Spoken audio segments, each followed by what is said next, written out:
From honoring the long history of the GT franchise to actually copying camera angles from the series, this is how the Gran Turismo movie relates to the game. I mean, the series has been around for a very long time, so there's plenty to go through, well, as much as you could have for a racing game series anyway.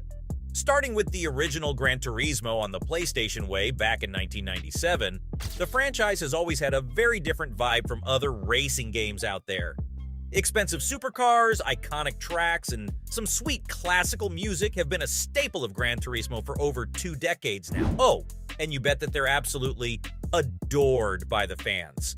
Well, maybe apart from Gran Turismo Sport. I mean, you don't sell 80 million units for no reason. That said, most of these games are very similar in terms of their core ideas, because in each one of them, you're a new driver who's moving up the ranks of the motorsport world. You know, getting new cars, entering different competitions, and yes, acquiring better licenses.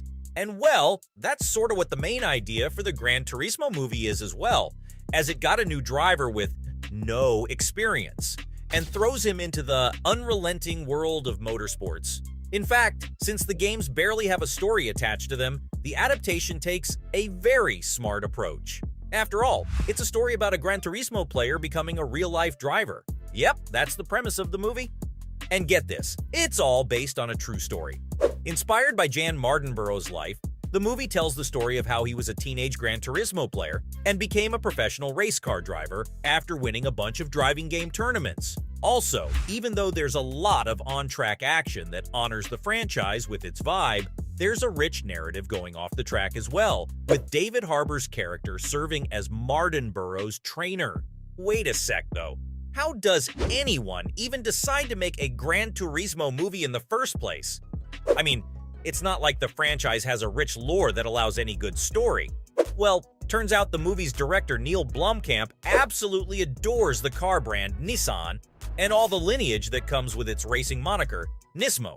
So, as soon as he heard there was this idea floating about, he was fully on board. Oh, and let's not forget that Jan Mardenborough also started his career with Nissan, which would have probably motivated Blomkamp to take the reins of the project. With that said, even though the film takes elements from the game and inspiration regarding real-life aspects of the game's community, there was no pressure from Sony to relate it to the games. Like, honestly, that's sort of unheard of, since the company has been so heavily involved with its other video game adaptations. But again, I guess it makes sense since there isn't much to follow here anyway. So, according to Blomkamp, he had all the creative freedom in the world to just go out there and do his thing. Now, I know that might be disappointing to many fans, since Gran Turismo is such an important franchise for racing games. There's nothing to worry about though, because despite Sony not forcing the filmmakers to stick close to the source material, they've tried to do that anyway. Yep, in an interview with PlayStation Blog, Blomkamp revealed that even though there was no such thing as an established plotline from the games, they've still put in a lot of work to make sure the film has that Gran Turismo DNA. What does that mean, you ask? Well, for starters, they've used a lot of imagery from the games and tried to include it on their real-life tracks. For instance, you might see some checkpoint boards or track markers that are taken straight out of the games. In fact, Blomkamp said that we might even see some of the signature victory poses and awards in the film too. I mean, that's all you could ask for in a Gran Turismo film, right? Just to get that feel of the video game series. Oh, and speaking of feel, a ton of work has gone into making the cars look fast as well. Now, conveying speed on a screen is always tricky, and sometimes even games like Gran Turismo can struggle to do that. However, over time, we've seen the use of techniques like motion blur and using a higher field of view to really make sure the player knows just how fast they're going. Yeah.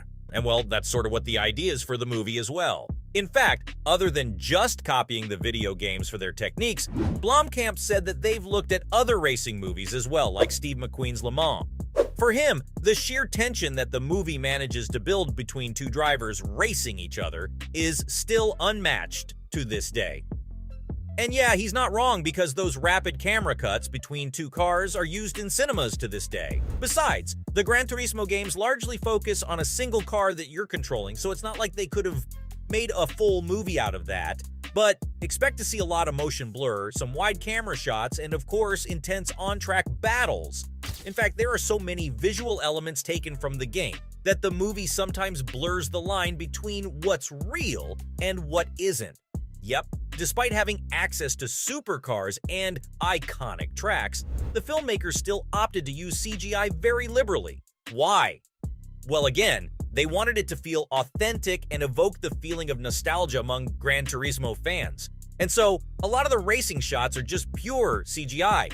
As a matter of fact, if you pause the movie's first trailer and look at some of the footage closely, you'd probably think it was a screenshot from Gran Turismo 7 rather than the movie. And while that may seem bizarre to some people, we've got to remember, when you don't have much material in the way of a narrative or a story, that's literally all you can do to make sure you're at least somewhat recognizable as an adaptation.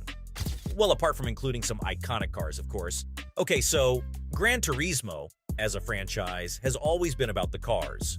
Oh, and by that I mean that the car aspect of the series is even more important than the racing. After all, you don't have all these extra features like photographing cars in front of famous places or even very authentic car dealerships. And well, thankfully, we saw a lot of these iconic cars in the movie's trailer as well.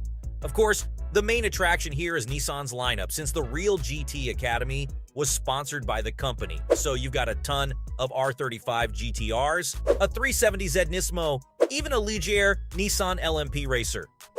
Oh, and in a way that sort of represents the way you progress in the games too, with the 370Z being a starting point and the LMP racer being the top level. Although there are a bunch of GT3 cars in the trailer as well, including a Porsche GT3 Racer Cup, a McLaren 720S GT3, a Lexus, a Camaro, and of course the antagonist's chrome gold-wrapped Lamborghini Huracan. But that's not all, because the trailer also shows the iconic Ford GT, a Ferrari 458 GT3, and an Audi R8 GT3, all of which have made some significant appearances in the Gran Turismo franchise over the years. That being said, I still would have liked to see some more recognizable cars from the games, like the double-striped Dodge Viper GTS-R, or the insane Suzuki Escudo Pikes Peak version. Oh, and yet there's no mention of the new Nissan Z either, which is weird because that would have been the perfect car for this movie. Having said that, there is one aspect of the film that's directly taken from the games, and that's all the camera angles. I mean, we've already talked about the visual makeup of the movie with all the motion blur and all that. What really makes Gran Turismo so recognizable, however, is its arsenal of camera angles that the players can use in-game. Now, these obviously range from gameplay perspectives all the way to replay angles. And yeah, it wouldn't have taken a genius to figure out that a lot of the replay camera angles are going to be used, like the tire chase cam or the hood view. What's actually impressive about the production of this movie, though, is the fact that they've also managed to incorporate gameplay camera perspectives. No, seriously, the filmmakers have used FPV drones to carry IMAX sensor-approved cameras to really chase the cars around the track. Now, these are obviously going to be used for both far chase angles or even some of the more dynamic replay shots that rotate around the car. Not to mention, they also built a custom camera rig just so it could follow the car from behind and fit the environment within the shot as well. And yeah, that's your classic chase cam. But here's the kicker. The Gran Turismo movie will even have the driver's POV with the cockpit view. Oh, and to capture that, the stunt driver literally had to lie down just so they could mount a camera where his head would have been. I mean, that's just incredible. And so, there you have it. From actually copying camera angles from the series to honoring the long history of the GT franchise. That was how the Gran Turismo movie relates to the game.